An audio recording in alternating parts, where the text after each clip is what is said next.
Olá pessoal, bem-vindos a mais um episódio do nosso podcast Conselhos e Conselheiros. Hoje aqui com a nossa amiga Renata Vilenque, de longa data, trabalhamos juntos em alguma oportunidade. E também com o nosso amigo Cristiano, o habituê conosco aqui. Cris, bem-vindo novamente, mais um episódio. O que você pode contar pra gente sobre ele? Tudo bem, Glauco? Tudo bem, Rê? Seja bem-vindo ao nosso Conselhos e Conselheiros aqui. Uma formação um pouco diferente ainda, comigo e com o Glauco. O Nick tá com alguns profissionais, alguns compromissos profissionais aí, mas logo ele tá de volta. Tudo bem com você?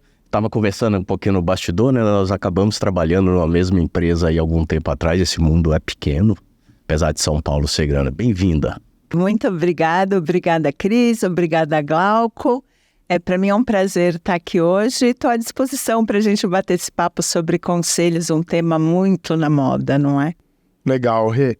Rê tem mais de 30 anos de experiência, trabalhou em diversas empresas, dá aula, estudou mais do que uma vida já de cursos, formações. Conta um pouquinho quem que é a Renata profissional, quem que é a Renata pessoal, como é que...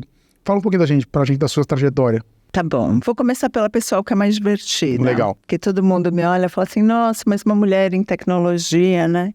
Então, a Renata no pessoal, eu sou casada com o Marco, estamos juntos há mais de 15 anos, sou mãe de pet de 4 patas, sou paraquedista, motociclista, eu costumo brincar que eu sou uma moleca no corpo de mulher. E este perfil foi o que fez a minha trajetória inteira profissional, porque eu comecei hackeando software, que eu não sabia o que era isso, porque eu gostava de quebrar a senha de joguinho e ficar jogando. E minha mãe, nessa época, falou assim, filha, vamos te dar trabalho porque você incomoda aqui em casa.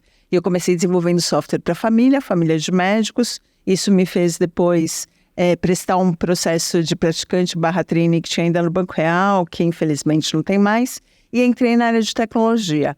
Mas desde que eu comecei a trabalhar, eu sempre olhei tecnologia como meio e não como fim de nada. Então, eu queria saber qual era o problema que a gente ia resolver, como a gente ia resolver. E essa característica me fez trabalhar tanto no segmento financeiro, como no segmento de saúde, no segmento educacional, no agro. Eu tive a oportunidade de trabalhar fora do Brasil, dentro do Brasil, na maioria das vezes sendo consultora por uma grande empresa, como por exemplo a InterSystems, ou a Minter, na época que a gente implantou a SPB para um monte de gente, ou ainda trabalhando em alguns bancos que foram os únicos locais que eu fui funcionária, né? No Santander, onde a gente se conheceu, no Banco Real, no Citi, no HSBC, e praticamente esses foram os únicos lugares que eu fui funcionária na minha época. Mas o interessante desse processo é que eu consegui sempre fazer projetos que atendiam ou o C-level da empresa, porque eu fiz muito M&A, ou atendiam direto o conselho da empresa. E com isso eu consegui ter uma trajetória que eu construí um networking, que isso é fundamental, de pessoas que reconheciam neste primeiro momento um trabalho que resolvia problemas. Então isso me permitiu ter uma carreira que me colocou em vários segmentos diferentes e muito por indicação de problemas complexos resolvidos através da tecnologia em algum segmento, né? Ah, bacana. E o que a Rê está fazendo hoje? Então, hoje estou fazendo algumas coisas. Eu estou em conselho de 3 empresas. Uma empresa, ela é uma empresa que ela prepara o mercado de turismo para receber toda a parte turística de um país novo que ela quer, que queira ser divulgado para o Brasil ou lá fora. Eu entrei nessa empresa com um chapéu teórico de tecnologia, mas a gente trata tecnologia, inovação, marketing, porque eles estão se internacionalizando, já se internacionalizaram para os Estados Unidos e Canadá, estamos chegando agora em Taiwan, que é muito bacana, que é o Grupo GVA. Sou conselheira na Foco, que é uma pequena empresa que nasceu de 5 sócios com o objetivo de levar um conceito de C-Level as a Service para o mercado, mas que agora, numa pivotada rápida, entendemos que se a gente usar o que eles têm de conhecimento em finanças ou logística e reestruturação de empresa, a gente pode ser muito mais efetivo. E lá eu entrei com um chapéu de conselho como um todo, porque somos 3 conselheiras, que foi muito bacana, passamos por um processo de seleção, tudo isso, mas nós 3 discutimos igualmente o business, não necessariamente com um chapéu específico, mas sempre olhando para planejamento estratégico, finanças e propósito da empresa, que é fantástico, porque os executivos já vieram com essa cabeça que montaram a empresa. Então, é muito bacana. E estou numa entidade do terceiro setor, na Ilha do Marajó, chama Rede Mondó, e o objetivo da gente é levar saúde, desenvolvimento econômico e educação para o Marajó e Amazônia Territorial com uma quádrupla hélice. É sociedade, entidades governamentais, a parte de empresas privadas e a academia se juntando para desenvolver o Marajó, a Amazônia e o Pará, que é onde a gente está localizado, que é muito bacana. E lá também estou com um chapéu de saúde / desenvolvimento econômico, que não tem nada a ver com tecnologia. Interessantíssimo, você tem muita experiência em várias áreas aqui, né? E Rê, já estou te chamando de Rê, tá? Tá Você tudo me certo. permitiu. Como é que foi a tua chegada ao conselho e como é que você se preparou academicamente, com toda essa tua experiência? E se você puder compartilhar também, qual que é a tua visão sobre o conselho? Vamos voltar o back to the base aqui, né? Qual que é a função do conselho dentro dessas empresas que você está apoiando? Tá bom. Vou falar da preparação acadêmica e vou chegar nesse ponto. Me preparar academicamente, eu acho que eu vim me preparando desde o momento que eu entendi fundamentos para você fazer qualquer coisa na vida. Então, quando o Glauco brinca que eu estudo tudo quanto é coisa, a gente aprende que para conselho tem alguns pilares básicos, né? Não dá para você sentar numa cadeira de conselho, independente da sua origem, sem entender finanças.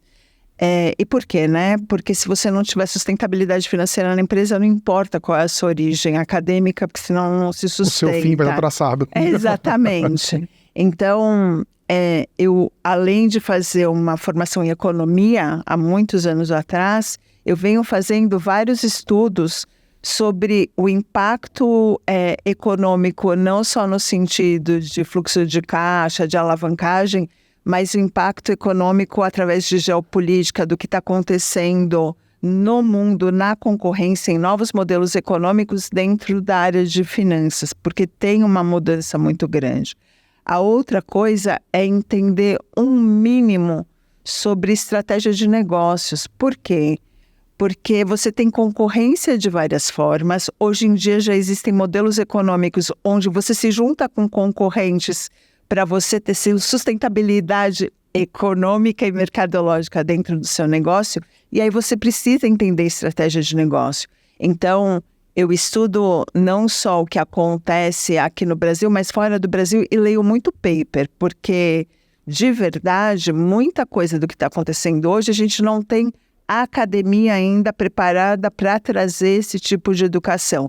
Então, é muito importante que a gente também tenha várias fontes boas, de qualidade, para poder ler e poder discutir. E a outra forma que eu também me preparo é muito fazendo benchmarking. E uma coisa que eu aprendi de benchmark é que o normal é a gente fazer muito com concorrentes ou com a primeira linha que a gente entende que pode entrar no nosso mercado.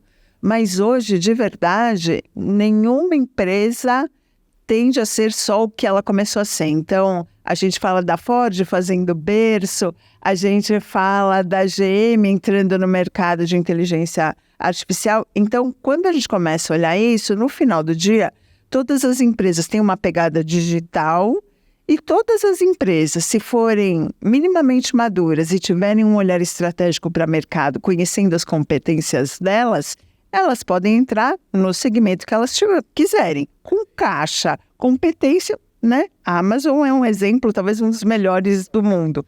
Então, você estudar muito fora desse seu métier, você entender que não existe segurança, né? Risco zero não existe.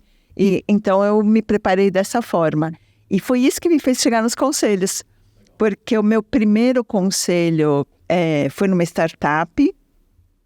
A pessoa que me convidou para participar do conselho me achou no LinkedIn e ela chegou até mim porque ela falou assim: Renata, eu comecei a ler o que você escreve, porque eu gosto muito de escrever artigo que para mim é terapêutico, né? Enfim, é meu isso. Eu gosto muito do que você escreve e eu queria saber o quanto do que você escreve você pratica. E foi assim mesmo a conversa. E aí ele me questionou uma série de coisas. Na época ele estava com uma questão em tecnologia e ele falou assim, você ajuda a gente a se refazer na tecnologia? Eu falei assim, ajudo. E foi a primeira startup que eu trabalhei há 6 anos atrás. E deles eu acabei entrando no conselho de outra startup que tinha nascido do mundo de food, né? E eu trabalhei para a Sodexo, enfim, para outras empresas nesse mercado de alimentos, apesar de ser varejo. E aí essa pessoa falou assim, Rê, você ajuda a gente a conceber produto olhando para a parte de tecnologia? Porque eles já tinham entendido que eles precisavam ser digitais e a gente começou a fazer estratégia de produto. E disso eu fui mentorando várias startups e algumas delas me convidando para o conselho e outras eu mentorando os founders. E eu venho neste processo desde então.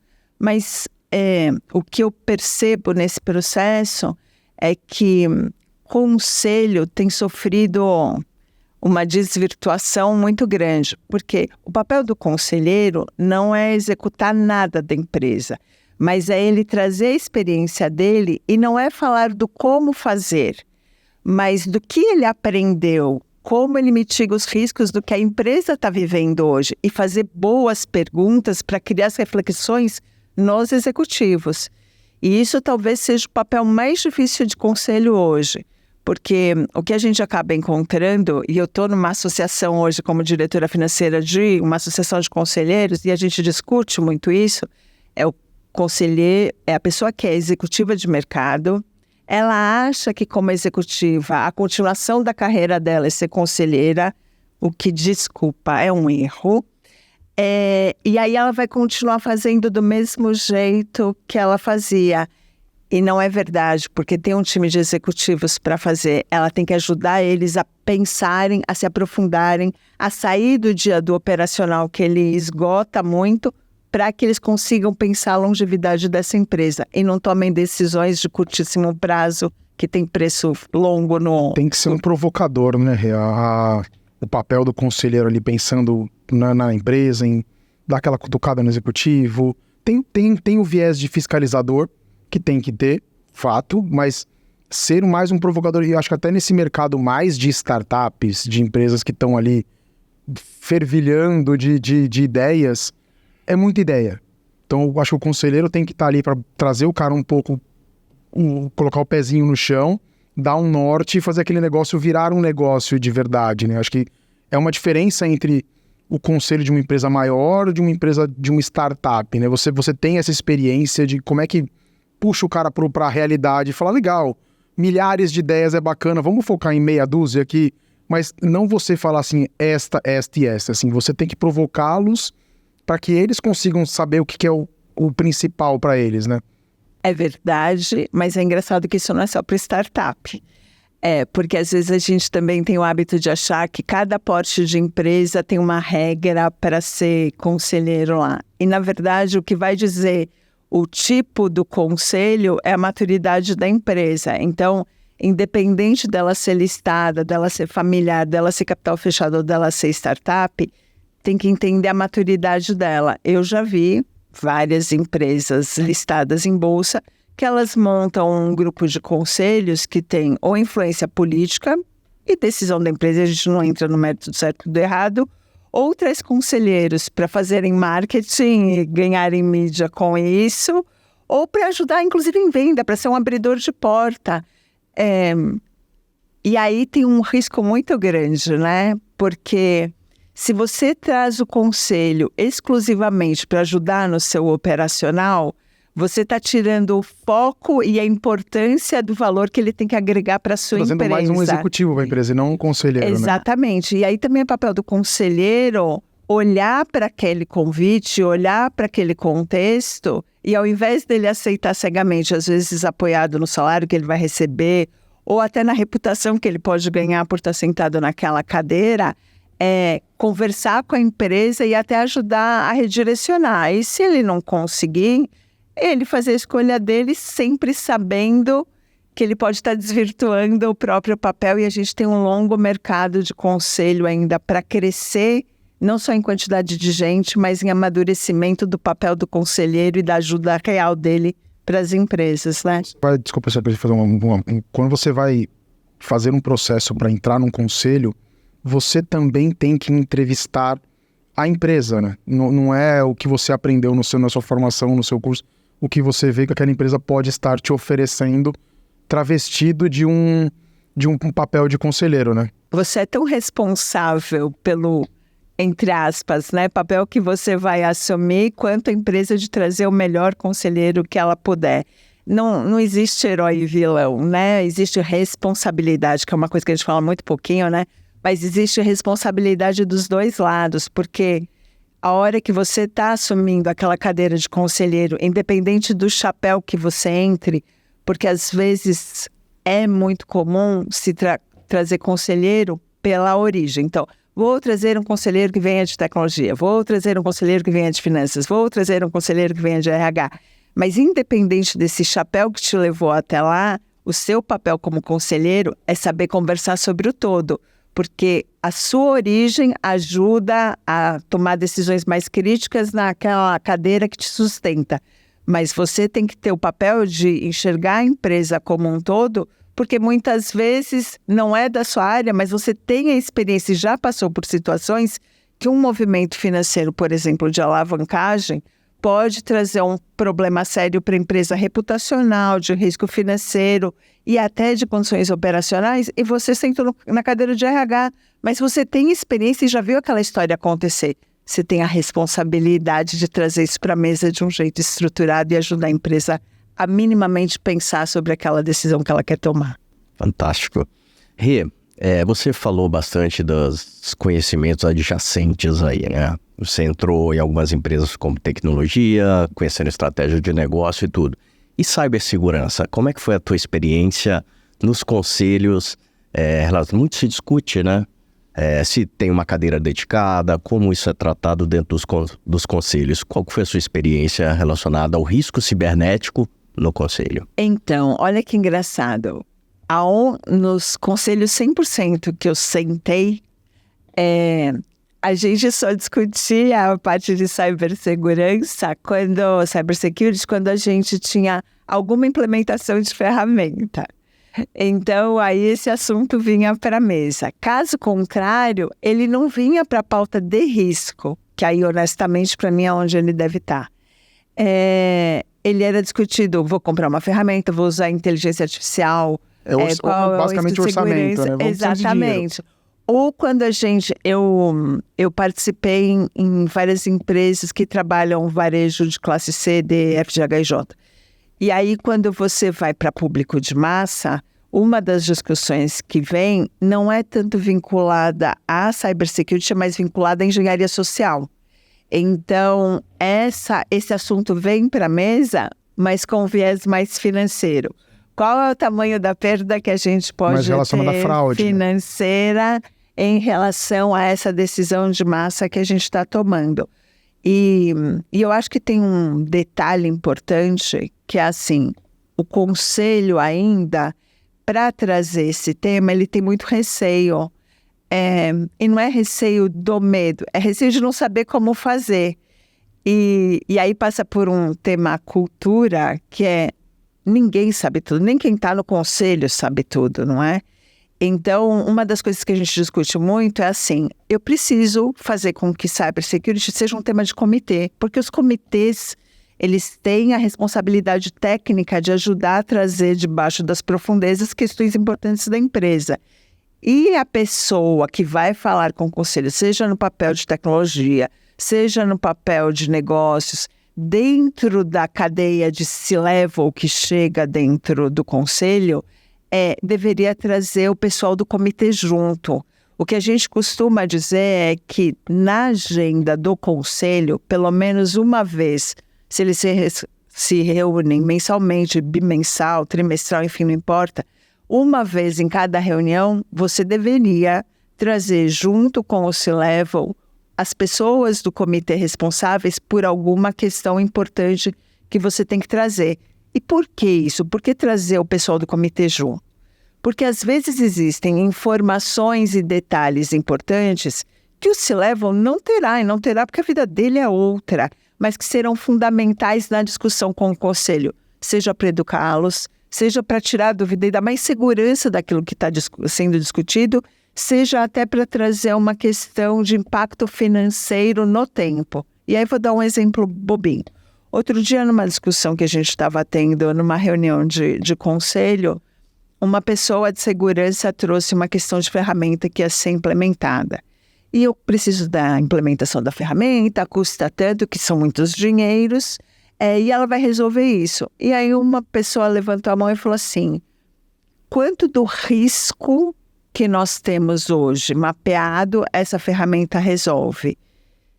E a pessoa não estava preparada. Por quê? Porque ela estava tão focada na aquisição da ferramenta, o que a ferramenta resolvia, que ela perdeu o cenário maior para trazer para o conselho. E isso é uma coisa fundamental, porque se o conselho começar a entrar nos detalhes micro do dia a dia, ele virou um executivo, se não virou um operacional, e não é papel. Mas ele tem que entender, no cenário maior que ele enxerga, o impacto daquilo. Quanto de risco conhecido aquilo me ajuda e quanto tem de risco desconhecido. Puxa vida, pode aparecer um monte de coisa na sequência. Será que não valeria a pena, à medida que eu vou identificando riscos não conhecidos, a gente fazer reuniões com o conselho, desde que isso tenha um impacto no contexto, para a gente conversar a respeito? E às vezes não é nem só para tomar decisão, às vezes é para letrar o conselho também sobre estes tipos de riscos e aí ir amadurecendo a tomada de decisão. A gente tem um viés em conselho, que o conselho só se reúne também para chegar lá e tomar uma decisão sobre alguma coisa. Eu acho que isso funcionaria bem se o mundo hoje fosse mais simples, né? Com mais variáveis controladas. Mais linear, sim. Exatamente. O que a gente menos tem é variável controlada. Se o que a gente tem menos é variável controlada, será que faz sentido a gente só se reunir para tomar uma decisão de uma coisa que talvez ela foi mal formatada? Então, eu acho que a gente tem um hábito como cultura de ter muitas coisas escritas na pedra e que elas vão acontecer desta forma, neste momento, deste jeito. E talvez o que a gente deva repensar em estrutura de conselho, em forma de lidar com essas adversidades, é essa maleabilidade que a gente precisa ter. E qual é o papel do conselho ali, né?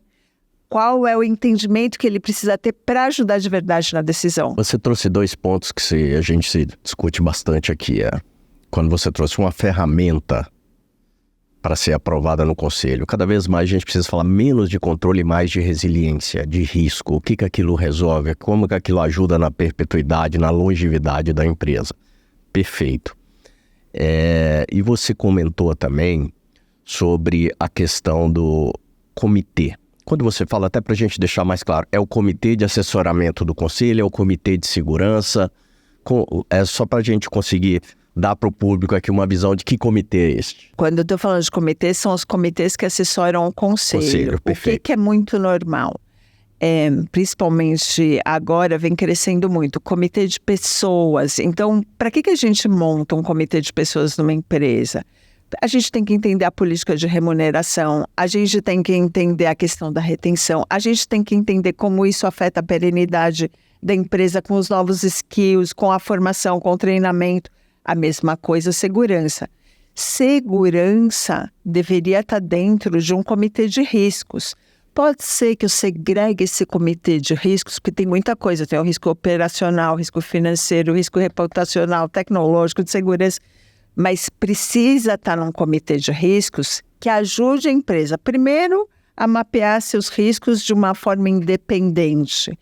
Porque é normal, né? Você está cuidando de uma área, você está ali envolvido, tem coisa que as pessoas vão deixar transparecer, tem coisas que não.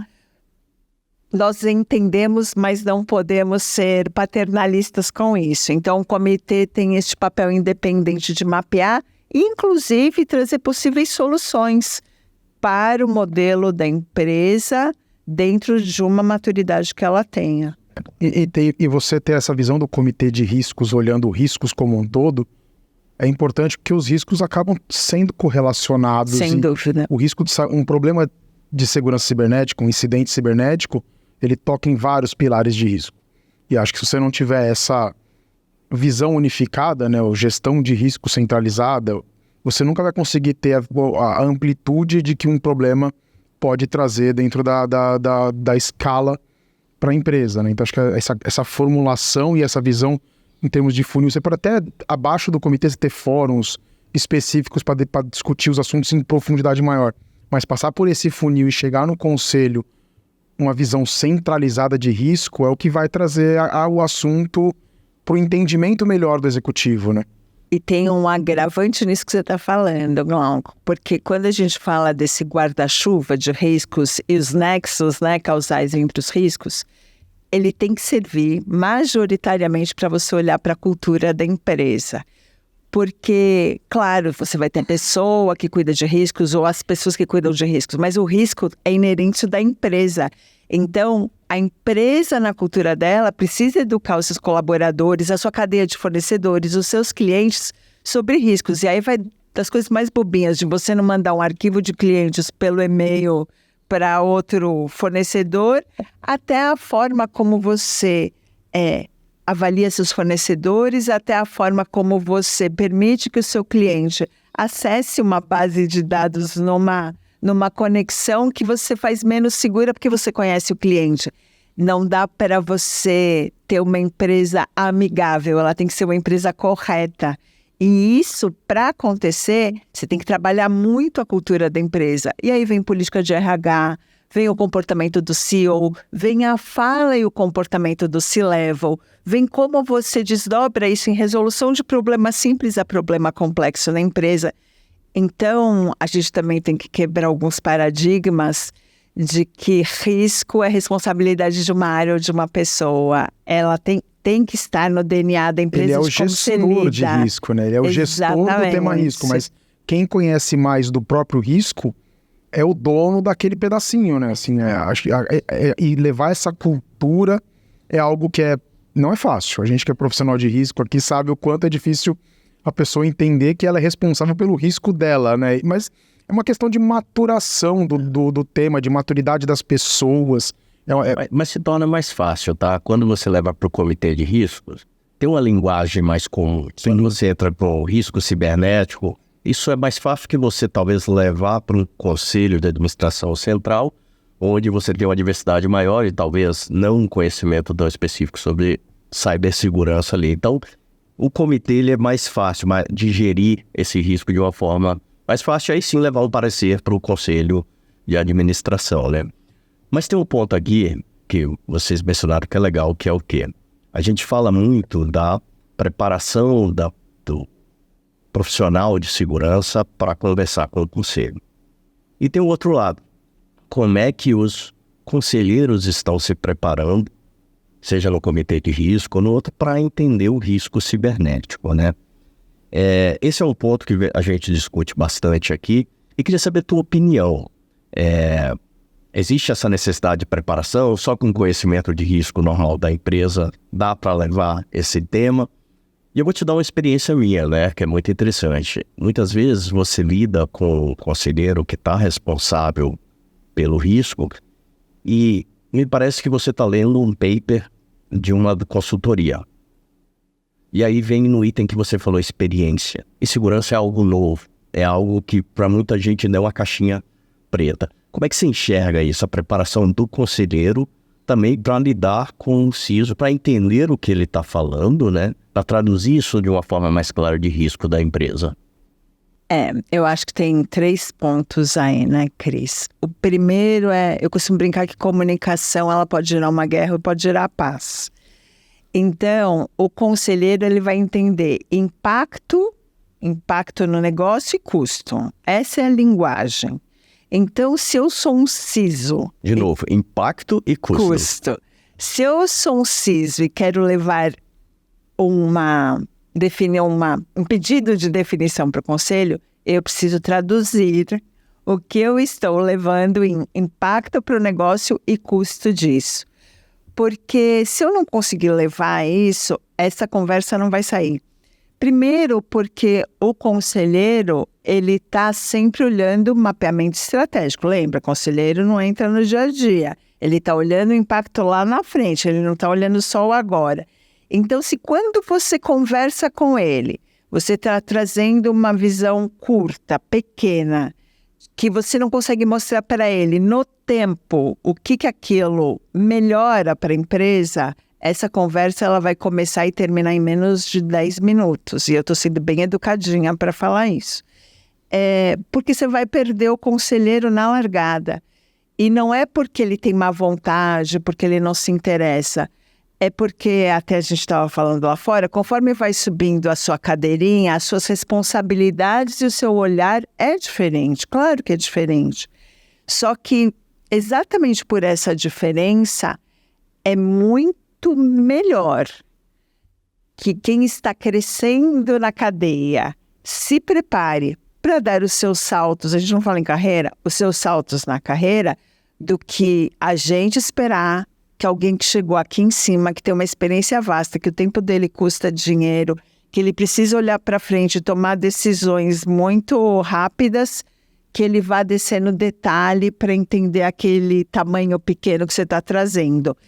Então, é fundamental que essa conversa aconteça em outro nível. Agora, do ponto de vista do conselho, como o conselho se prepara hoje?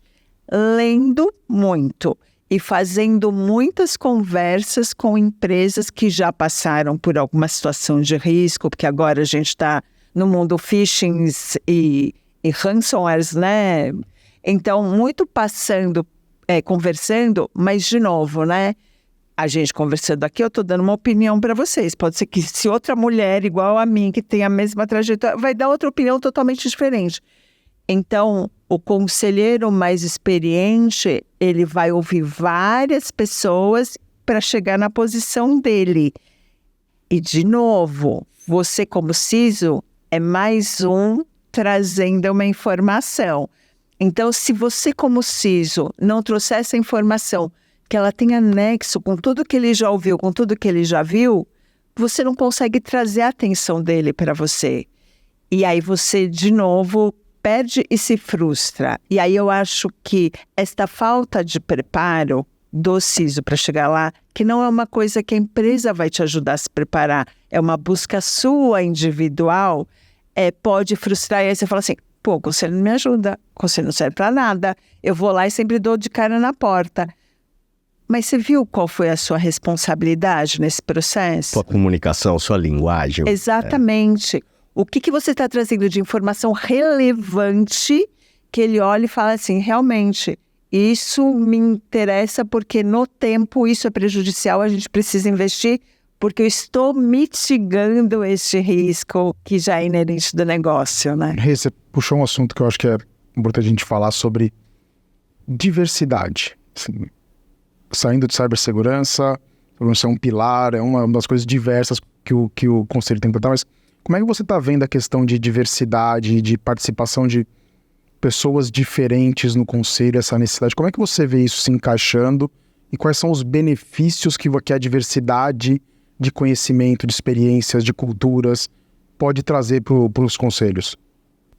Acho que a gente ainda é bem embrionário nisso e não vou entrar nem no mérito de gênero, minoria, porque a gente ainda tem muita dificuldade de entender o valor da inclusão e diversidade, talvez porque a gente ainda viva muito, toda vez que a gente tem muito ativismo, aí você tende a polarizar de quem gosta e quem não gosta e a gente perde a essência das coisas, que é falar o valor. Então, para mim, qual é o valor? Vou pegar o meu exemplo. Eu sou mulher, e aí eu vou contar, pode ter gente que vai ficar, meu Deus, mas é verdade.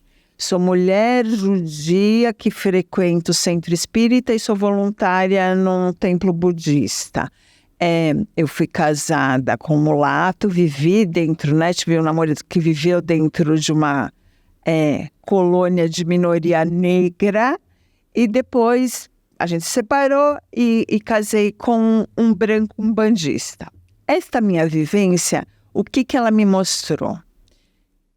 Que a desigualdade, ela também é muito fruto da falta de conhecimento das realidades.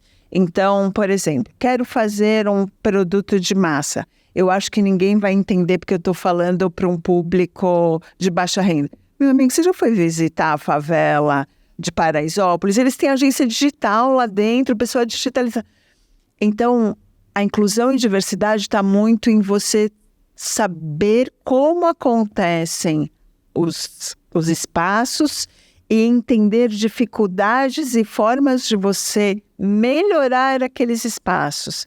Não é no sentido de eu represento uma classe ou eu represento um gênero, porque o que vai dizer o quanto você consegue contribuir é essa vivência que você teve no sentido de colaborar para a resolução.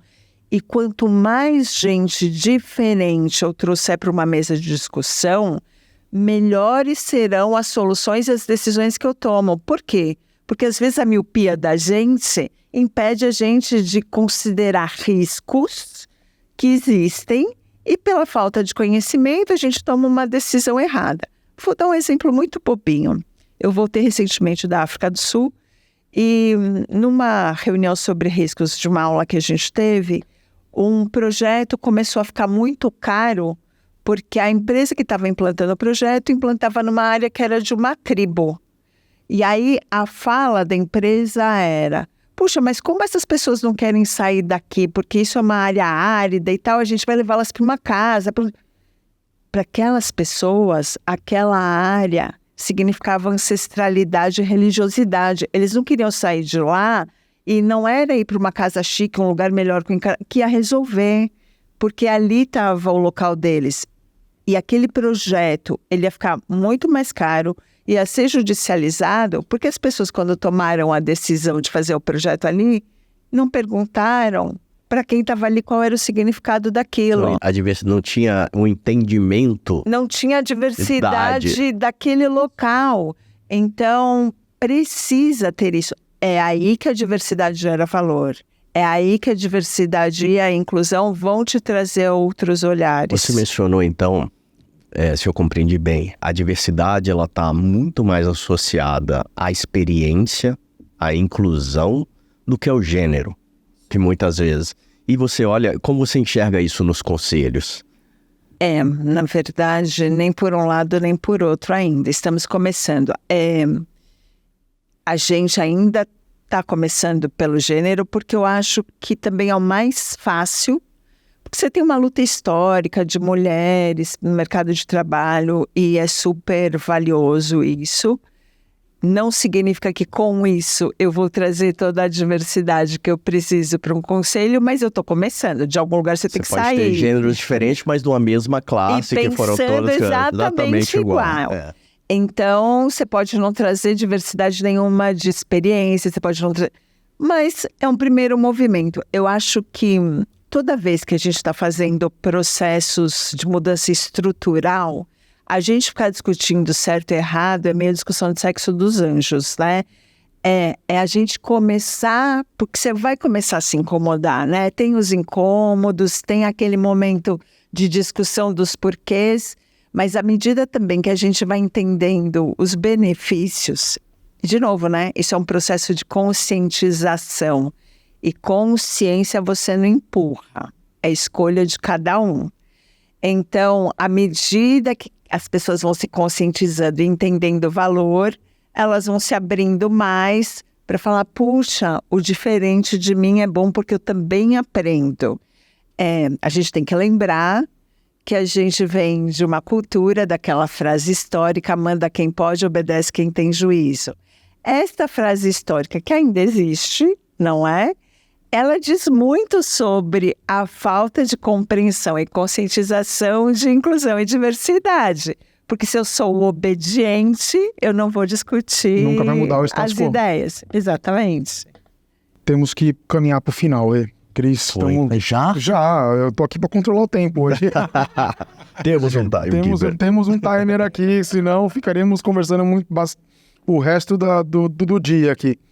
Eu queria que você finalizasse com a gente falando um pouquinho sobre dicas, sugestões, aconselhamentos para quem está assistindo nas duas pontas. Para quem já é conselheiro e quer se aprofundar mais nesse mundo tecnológico de inovação que é o nosso viés, e para quem quer se tornar um conselheiro que vem dessa origem. Como é que você daria sugestões, dicas para que esses dois públicos se aproximem desse mercado? A primeira é que eles se abram para o diálogo, independente de qualquer uma das partes, porque isso não é uma disputa de títulos, é um trabalho conjunto em prol de uma empresa que é maior que todos nós que estamos sentados à mesa. Mas o pessoal que vem da tecnologia, é muito importante que eles tenham como foco entender negócio. A gente tem que entender que nós somos ferramenta para um negócio se desenvolver melhor.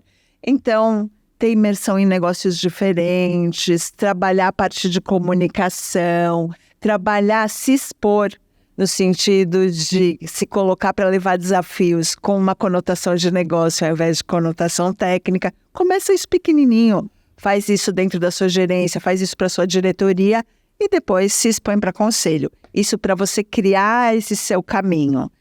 Para os conselheiros, além de fazer muito benchmarking, é ler fontes diferentes e não só ler o que acontece no mercado de errado, as experiências que também dão certo e fazer muita troca, mas acima de tudo assumir que não sabe. Ninguém sabe tudo.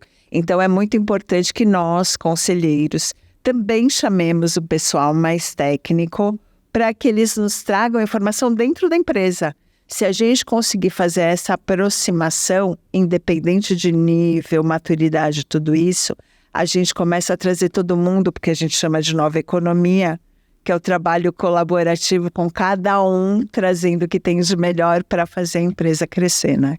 Perfeito, muito bom. Cris, seus tostões finais. Eu acho que foi um papo muito legal. Resumindo aqui, voltando a Rê falou de comunicação, como lidar com o risco, com o conselho, que ele é mais um dos riscos, dentro do conselho. Falamos de preparação, como o conselheiro também, ele não é o oráculo, ele tem que escutar, ele tem que buscar conhecimentos adjacentes. O Milagres tinha mencionado isso aqui num papo que a gente teve com ele também. E eu acho que a gente trouxe uma visão de diversidade que foi bem interessante. Muito obrigado pelo papo, pela compartilhar a tua experiência conosco. Conselho dos Conselheiros vai estar aberto para que volte com outros temas aqui. Eu agradeço. Legal, obrigado mais uma vez por ter aceito o nosso convite e compartilhado conosco aqui.